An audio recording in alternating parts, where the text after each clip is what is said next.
नमस्कार आपण मानक स्वागत जनाई आरंभ करुछु आजिर राउरकेला संवाद।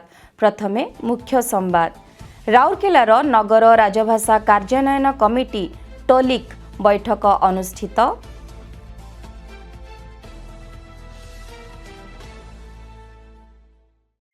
ओडिशा मेटा एक्सपो 2026 रे सेल राउरकेला इस्पात कारखानार आकर्षणीय स्टॉल।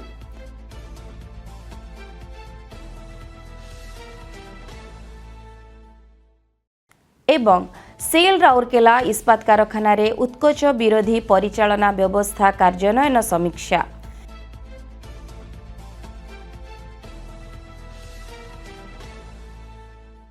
एथर संपूर्ण संवाद।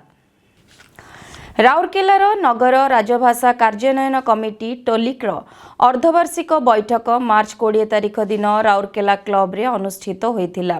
बैठक रे एही अंचल रे अवस्थित केंद्र सरकारक मंत्रणालय विभाग कार्यालय सरकारी उद्योग बैंक बीमा कंपनी प्रतिष्ठान इत्यादि प्रतिनिधि माने जोग देथिले। एही कार्यक्रम रे राउरकेला इस्पात कारखाना आरएसपी रो खणी उन्नयन सीएमएलओ विभागर निर्वाही निर्देशक श्री बीके गिरी मुख्य अतिथि भाव में जोग देथिले। एही अवसर रे कोलकाता स्थित भारत सरकारंकर गृह मंत्रणालय अधीनस्थ राजभाषा कार्यान्वयनर उपनिर्देशक डॉक्टर विचित्र सेनगुप्ता एवं आरएसपी लोकसंपर्क विभागर जीएम तथा संचार मुख्य एवं टोलिक्र सदस्य सचिव श्रीमती अर्चना सतपथी मंचासीन थिले। एही कार्यक्रम रे बीएसएनएल जीएम श्री के.एन. राय, एनआईटी राउरकेला कुलसचिव श्री रोहन धीमान, केंद्रीय उत्पाद शुल्कर सहकारी निर्देशक श्री के Singh, CISF assistant commandant Shri Dayal Ram, मुख्य डाकघर अधीक्षक श्री श्याम सुंदर महाराणा एवं विभिन्न केंद्रीय सरकारी पीएसयू संगठन यथा राउरकेला इस्पात कारखाना, सीआईएसएफ, बीएसएनएल, ईएसआईसी हॉस्पिटल, केंद्रीय विद्यालय Rourkela Jawahar Navodaya Vidyalaya, Deogarh union bank of India, Kendriya Jal Ayog, state bank of India, DTNB WEED आयोग, state bank of India, DTNB WEED, NIT Rourkela power grid, EPFO, LIC, मुख्य डाकघर, Doordarshan, Kendriya bank of India, MECON, Canara bank, SAIL BSO एवं SAIL CT इत्यादि 30 रु ऊर्ध्व अधिकारी जोग देथिले। श्री गिरी तांक वक्तव्य रे हिंदी हेउछि एक हारर मणिपरी जहाँ भारतर विभिन्न भाषा एवं संस्कृति को गोटिए सूत्र रे बांधी रखिछि। हिंदी अंतर्भुक्तिर एक असाधारण शक्ति अछि एवं यह प्रकृत रे अनेक परिवर्तन को ग्रहण करिछि बोली उल्लेख करथिले। एही अवसर में डॉक्टर गुप्ता हिंदी को राजभाषा भाव में व्यवहार करने सहित जड़ित विभिन्न वैधानिक धारा उपरे आलोचना करथिले। से सदस्य मानकु हिंदी रे कार्य परिमाण वृद्धि करने को एवं निर्देशावली अनुसार नोटिंग एवं समयोचित रिपोर्टिंग ढांचारे उन्नति आनिबा को परामर्श देथिले। से विभिन्न सदस्य संगठनर रिपोर्ट गुड़िकर समीक्षा मध्य करथिले। श्रीमती अर्चना सतपथी तांको स्वागत भाषण में दैनंदिन कार्य रे हिंदीर व्यवहार एवं प्राचुर्यता को सुदृढ़ करिवार आवश्यकता उपरे गुरुत्वारोप करथिले एवं सदस्य संगठन गुड़िक भारत सरकारक गृह मंत्रणालय अधीन रे थिबा राजभाषा निर्देशालयर मार्गदर्शिका पालन करने को परामर्श देथिले। एही अवसर में सदस्य संगठनर प्रतिनिधि माने सेमानंकर संक्षिप्त कार्यकलाप रिपोर्ट मध्य उपस्थापना करथिले एवं राजभाषा पई सेमानंकर मूल्यवान अभिज्ञता सह परामर्श बांटिथिले। आरएसपी रो राजभाषा अधिकारी सुश्री लोलाटी टप्पो विगत वर्षर विवरणी उपर आधारित अनुपालन रिपोर्ट उपस्थापन करने सह कार्यक्रमर संयोजना करथिले। शेषरे एनआईटी राउरकेलार श्री रवि सिंह धन्यवाद अर्पण करथिले। एही कार्यक्रमटी राउरकेला इस्पात कारखानार राजभाषा विभाग द्वारा आयोजित होइथिला। SAIL Rourkela steel plant RSP निजर स्थायित्व प्रति प्रतिबद्धता को गुरुत्व देई सम्मानजनक ओडिशा मेटाल एक्सपो 2026 रे दायित्वपूर्ण स्थायी प्रगतिशील विषयवस्तु पर आधारित अत्याधुनिक पैविलियन उन्मोचन करिछि। एही क्रम रे ओडिशा सरकारक मान्यवर शिल्प दक्षता विकास एवं वैषयिक शिक्षा राष्ट्रमंत्री स्वाधीन दायित्व श्री संपत चंद्र स्वाई मार्च 20 तारिख रे सेल आरएसपी रो पैविलियन परिदर्शन करथिले। एही स्टॉल रे उपस्थित अधिकारी मानक सहित आलोचना करिवा सहित VR सेट माध्यम रे कारखाना प्रक्रियार सज्जित 360 डिग्री डिजिटल वॉक थ्रू देखिथिले।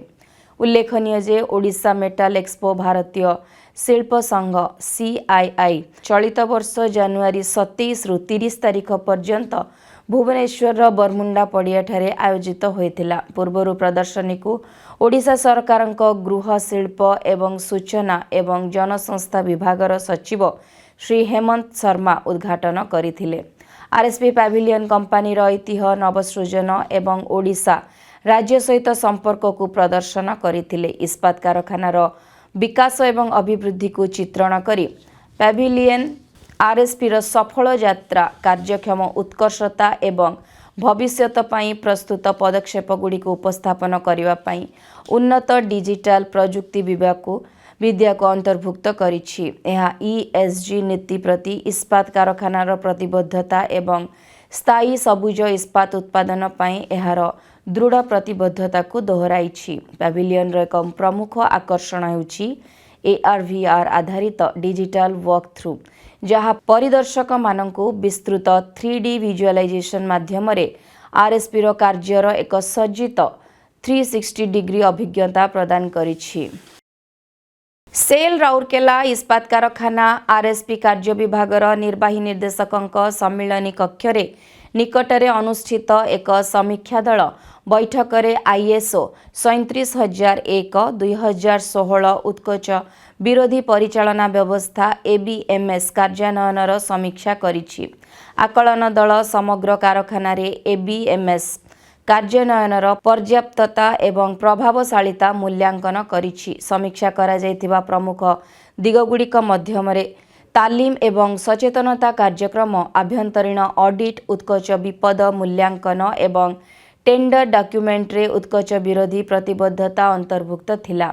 दल आभ्यंतरीण ऑडिट परिचालना एवं ABMS कार्यान्वयन को सुदृढ़ करिबारे प्रशिक्षित आभ्यंतरीण प्रमुख व्यक्ति IRPS का भूमिका स्वीकार करिवा सह अधिक क्षमता निर्माण उपरे गुरुत्व देइथिला। ABMS समग्र कारखाना रे प्रभावशाली भावे कार्यकारी होइथिबा एवं आभ्यंतरीण ऑडिट समय रे कोनोसी असंगति रिपोर्ट करा जाय नथिबा बैठक रे मत रहिथिला।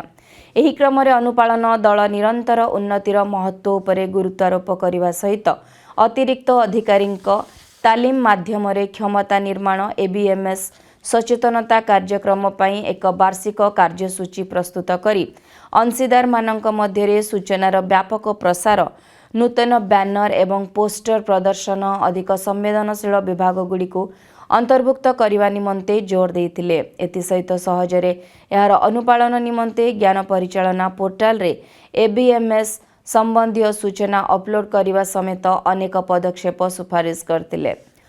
समीक्षार फलाफल को अधिक मूल्यांकन पई खूब शीघ्र शीर्ष प्रबंधन सम्मुख रे उपस्थापन कराजिबो, जहाँ आरएसपी रो उत्कोच प्रति शून्य सहनशीलता प्रतिश्रुतिबद्धता को पुनः निर्देश करिबो। एही बैठक रे MM परचेज विभागर CGM श्री T विनोद, मानव संबल विभागर CGM Shri MR Rath, BOM CGM Shri M Srinivas, traffic विभागर CGM श्री K सुनियानी, सहर सेवा और CSR विभागर CGM Shri TG Kanekar, marketing विभागर GM incharge Shri Ajay Shukla, C&LT विभागर GM incharge Shri S Bhattacharya, BE और IED एवं HA विभागर GM incharge Shri Rakesh Kumar Verma, vigilance विभागर GM तथा ACVO श्री रंजन भारती, लोक संपर्क विभागर GM तथा संचार मुख्य श्रीमती अर्चना Satpathy, MRD विभागर GM Shri A Somak समेत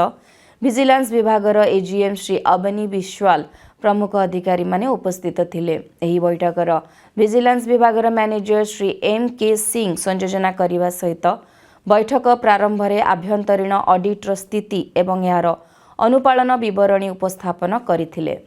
एथि सहित आज ओडिया संवाद एठी समाप्त करछु। नमस्कार।